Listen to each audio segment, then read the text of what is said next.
Role. Rolling sir. Madam rolling. मुझे पता है। तो बताइए मिस अरूबी, आपने इन तीनों की जिंदगी क्यों बर्बाद की? इनमें एड्स फैला के आपको क्या मिला? मैंने इन्हें एड्स नहीं दिया। इनमें से दो ने मेरा रेप किया। अपनी कब्र इन्होंने खुद ही खोदी है। इसमें मेरी कोई गलती नहीं है। मैं क्या करती? तुमने इन्हें साफ साफ क्यों नहीं बताया कि तुम्हें एड्स है? मेरा मन नहीं हुआ बताने का। ये कैसा जवाब है? अगर बता देती तो इन तीनों की जान बच सकती थी ना। कैसे? कैसे मार डालूंगा तुझे? ये कैसी बातें कर रही है तू? शांत हो जाइए, मैडम, पूछ रही आप इसकी बातें क्यों सुन रही है? गलत बोल रही है ये। मैं सवाल पूछ रही हूँ ना। इसकी बातों को मत सुनिए। मैडम बेकार की बहस मत कीजिए। इनको कहिए मुझसे सिर्फ माफी मांगे। अरूबी, आखिर किस तरह की लड़की हो तुम? चुड़ैल या फिर चालाक? और ये क्यों माफी मांगेंगी? ये तो खुद पीड़ित है। बाप की बीमारी का बहाना करके तुम खुद पैसों के लिए गई थी ना। हाँ मैडम। हाँ तो क्या? मैं वर्जिनिटी की फालतू बकवास में यकीन नहीं करती। किसी लड़की को मजबूर कर दिया जाए तो वो कर क्या सकती है? बेटी की सहेली को सोती हुई हालत में छूना, जो पेशेंट्स आप पर भरोसा करते हैं उन्हें हिप्नोटाइज करना और मदद मांगने आई लड़की पर बुरी नजर रखना, इनके साथ और कैसे पेश आया जाए? थूक देती, मार देती, पेपर स्प्रे यूज कर लेती, उसके बाद ये मुझे जाने देते क्या? इन्हें जो करना है वो करके ही रहते। ये पॉलिटिशियन तो मुझे मार ही डालता ना। और क्या ये मुझे 1 लाख रुपए दे देता अगर मैं इसे बता देती कि मुझे एड्स है? मेरे पास और कोई रास्ता नहीं था। मुझे जो ठीक लगा मैंने वही किया। इन लोगों से माफी मंगवाने के बजाय तुम एक लड़की की पवित्रता की दुहाई दे रही हो। किस तरह की औरत हो आप? दांत तोड़ दूंगी तुम्हारे। ये किस तरह की बातें कर रही हो तुम? तुम मर रही हो तो क्या सबको मार डालोगी? पता भी है जिंदगी क्या होती है? इसकी अहमियत समझती हो तुम? बिल्कुल नहीं। मैडम अभी ब्रेक ले लीजिए। ब्रेक करते हैं। मैडम ब्रेक ले लो। भगवान में विश्वास करती हो? अगर करती तो कुछ भी बुरा करने से पहले 10 बार सोचती। किसी की जिंदगी बर्बाद नहीं करती। तुम्हारा कोई परिवार तो है नहीं ना, इसीलिए ऐसी आवारा हो गई हो। कितनी बेशर्म हो। प्यारे दोस्तों, मुझसे तो इस लड़की की ओर देखा भी नहीं जा रहा। देखो, तुम भगवान को नहीं मानती, अपने माँ बाप का कहा नहीं मानती, पर समाज तो है ना। और अगर तुम्हें इस समाज में रहना है तो समाज के सारे नियमों का पालन करना ही पड़ेगा, और तभी तुम इस समाज में खुशहाल जिंदगी बिता सकती हो। क्या तुम इस समाज में हंसी खुशी जिंदगी बसर नहीं करना चाहती? इस तरह घूर क्या रही हो? बोलती क्यों नहीं? जवाब दो ना।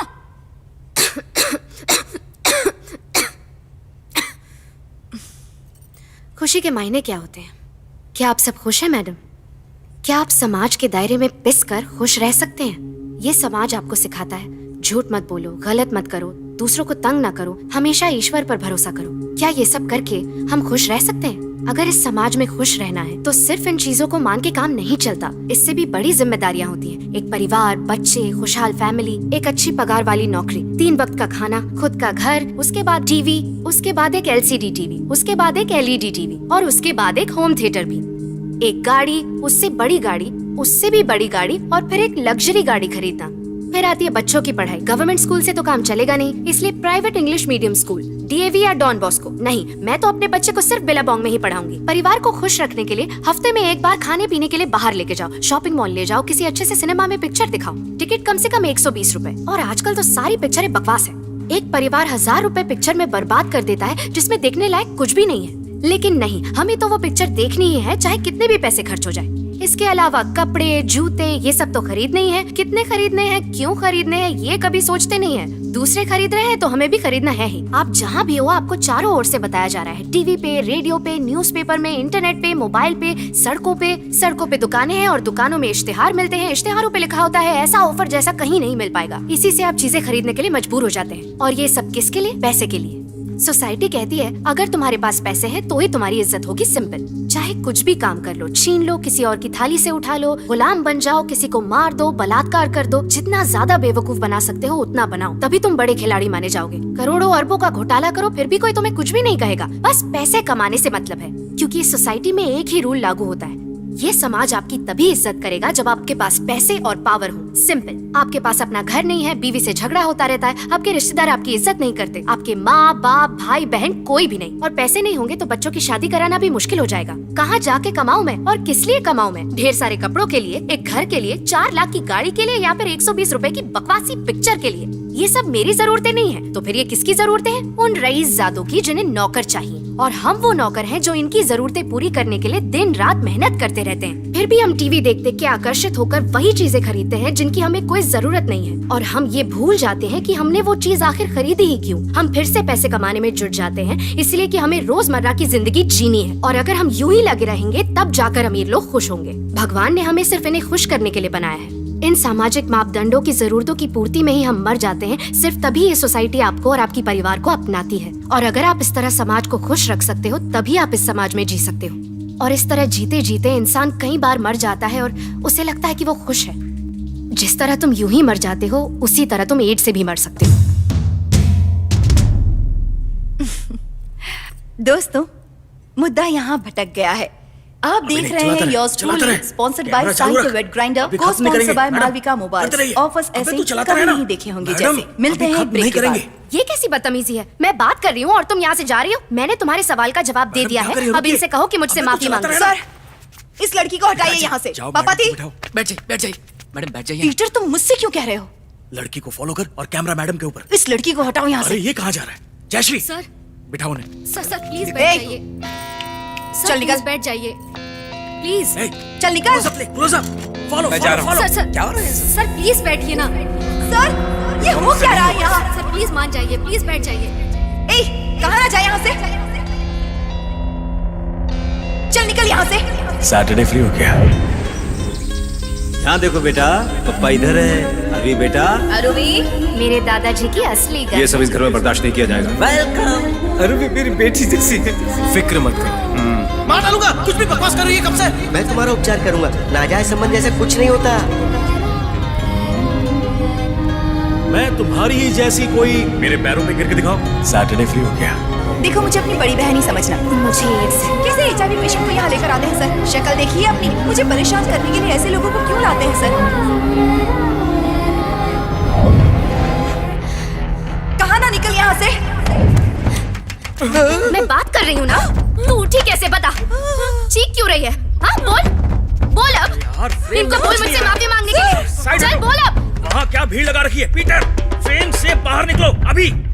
बुद्ध बने खड़े हुए सारे के सारे बेकार लोग हैं। अरे कैमरा फॉलो करना। मूर्ख, समझते ही नहीं। बेकार हैं सबके सब। मौके की नजाकत ही नहीं समझते। मूर्ख।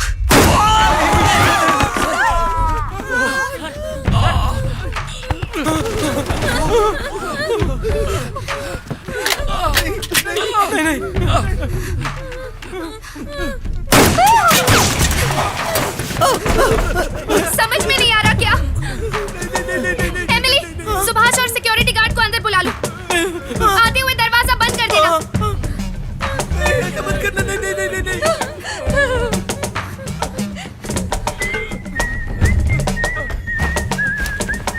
सब लोग अपने मोबाइल और ID कार्ड यहाँ जमा कर दो, जल्दी।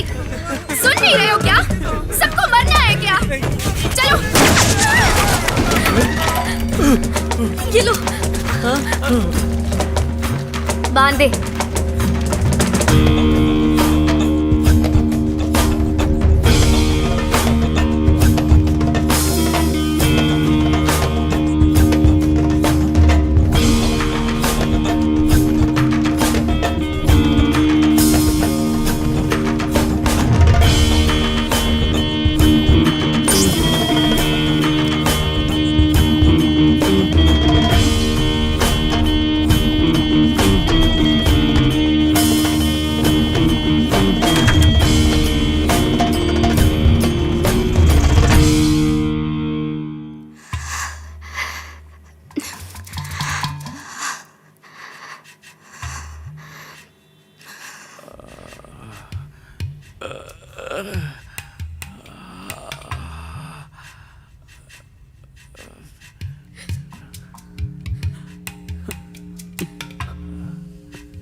ये ले, इसे तू ही पकड़।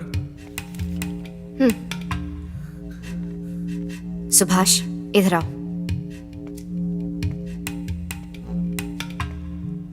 ये इन लोगों को दे दो।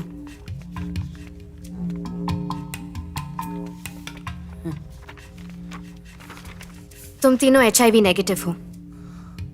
डायरेक्टर और पीटर ने यह जानकारी तुम सबसे छुपा के रखी एपिसोड इंटरेस्टिंग बनाने के लिए। तुम लोगों को कोई परवाह नहीं है ना किसी की, सिर्फ अपनी एपिसोड की पड़ी है। तुम्हें इतना गुस्सा क्यों आता है? मैं इस बीमारी की मुश्किलें जानती हूँ। कोई भी HIV पॉजिटिव पेशेंट इसे फैलाने की कोशिश नहीं करेगा। तुम लोगों ने जो किया गलत किया। मैं सिर्फ इतना चाहती थी कि तुम लोग सबके सामने इस शो में मुझसे माफी मांगो, पर सब गड़बड़ हो गया। आप लोगों को पता चला कि मुझे HIV है तो आप लोगों ने मुझे हीन भावना से देखना शुरू कर दिया। ये मुझे अच्छा नहीं लगा। एड्स कोई ऐसी बीमारी नहीं है जो सिर्फ छूने से फैल जाती है। ये एक क्रॉनिक डिजीज है। ब्लड प्रेशर, हार्ट या डायबिटीज की तरह ये बीमारी भी एक बहुत बड़ा व्यापार है। ज्यादा से ज्यादा पैसा कमाने के लिए ये इंपॉर्टेंट है कि पेशेंट मरे, ना कि बीमारी। तभी कमाई होती रहेगी। किसी को भी नुकसान पहुंचाने का मेरा कोई इरादा नहीं था। तुम्हारे मोबाइल यहाँ रखें, तुम सब लेके जा सकते हो।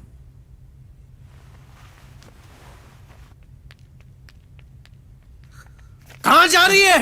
वहीं रुक। हम सबका मजाक बनाकर इस तरह भाग रही है। कभी कहेगी एड्स है, कभी कहेगी नहीं है। इस बेचारे को गोली मार दी और अब यहाँ से भाग रही है। खुद तो डरपोक है और दूसरों को डराने चली है। छोड़ इसे। मैं कह रहा हूँ छोड़ इसे, छोड़ दे। तेरी तो मुझ पर हाथ उठाती है। ये ले, हाथ उठाती है। और मारेगी मुझे, मारेगी मुझे। हाँ मुझे। ये ले तो, ये ले। क्या समझती है अपने आप को? हाथ उठाएगी। ये ले। बड़ा शौक है तुझे हाथ उठाने का। समझ क्या तो?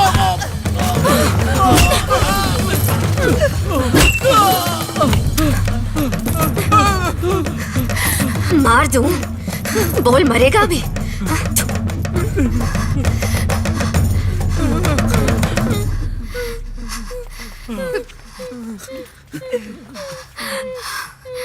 क्या मैंने जानबूझकर गोली चलाई?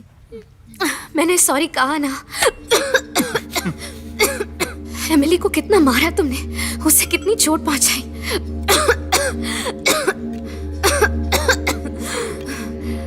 ये नहीं चलेगा, नहीं चलेगा ये।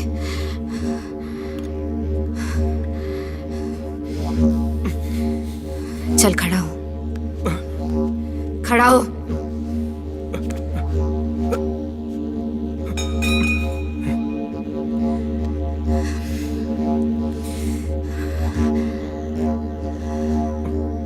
मैं तुझे गोली मार के आराम से जी सकती हूँ।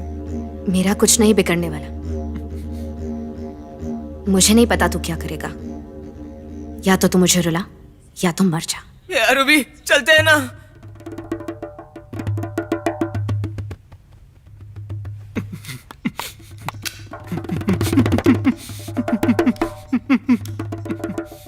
कुछ तो बोलो। मैडम ने कुछ कहा है तुम्हें, बोलो ना। सॉरी, मारना मत। माफ कर दो, माफ कर दो। 5 मिनट है तेरे पास। जाने दो। या तो मुझे रुला या तो मर जा। ये हमें अच्छा खासा छोड़ रही थी, इसकी वजह से फंस गए। बोलना कुछ। देखिए मैडम, मुझे जाने दीजिए। मेरी फैमिली है।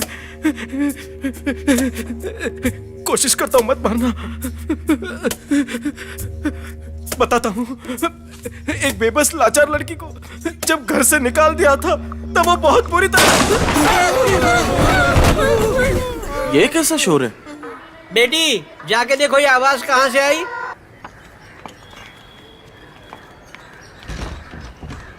Subhash, security. Hello, police station.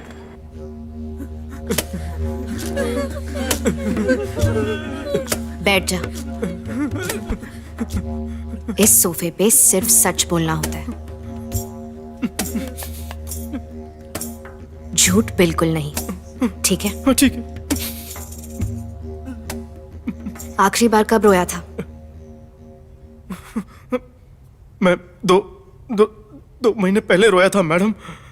रोने का कारण बता और चला जा।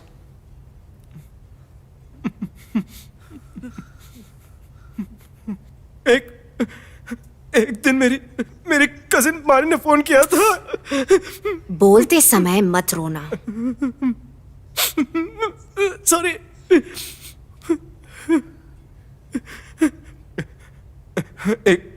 एक दिन मेरी कजिन का मेरे गांव से फोन आया था। कि फल बेचने वाली नानी की तबीयत खराब है। डॉक्टर ने कहा कि वो कभी भी मर सकती है। मुझसे मिलना चाहती है, अगर मैं जा पाया तो। कौन है वो नानी? हमारे गांव में वो फल बेचती थी, मैं बचपन से जानता था उसको। नाम? हमने कभी नाम पूछा नहीं और उन्होंने कभी बताया भी नहीं। सभी लोग उन्हें फल बेचने वाली नानी कहते थे। बहुत ही हंसमुख थी वो। उनकी आंखें बड़ी बड़ी थी और हर बार किसी चीज के बारे में बताती थी। जब मैं एलिमेंट्री स्कूल में था तो मेरा ज्यादातर वक्त उनके साथ ही बीता करता था। हमेशा वो हमेशा कुछ ना कुछ खिलाया करती थी मुझे। वो कटाई के समय कलातू डोसा बनाती थी। कलातू डोसा मतलब? कलातू डोसा मतलब दो डोसे के बीच में थोड़ा सा गुड़ डला होता है। मुझे वो खाना बहुत ही ज्यादा पसंद था। मैं उसे जो भी पैसे देता था वो बिना सवाल किए ले लेती थी। अच्छा, फिर क्या हुआ? उस रात सोने से पहले उन्हीं का ख्याल मेरे मन में आया। मारी का फोन आया। जिसका डर था वही हुआ। उसने कहा वो चल बसी। उसने कहा कि सब मिलकर उनका अंतिम संस्कार कर सकते हैं।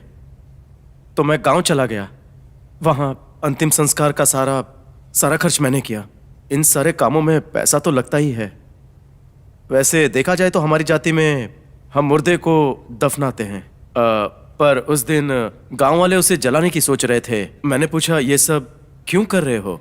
उन्होंने कहा कि आग से ही उनका जीवन हमेशा रोशन रहा है, इसीलिए उसे आग में अर्पित कर रहे हैं। ये सब सुनकर मुझे बहुत अजीब लगा। सारा गांव जमा हुआ।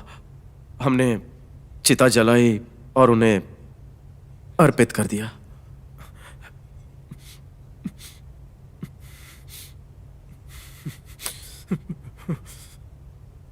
ऊपर और नीचे लकड़ियों से तभी वो कुलाती डोसी में गुड़ की तरह लग रही थी। वो देख मेरी आंखें भर आई। मैं बहुत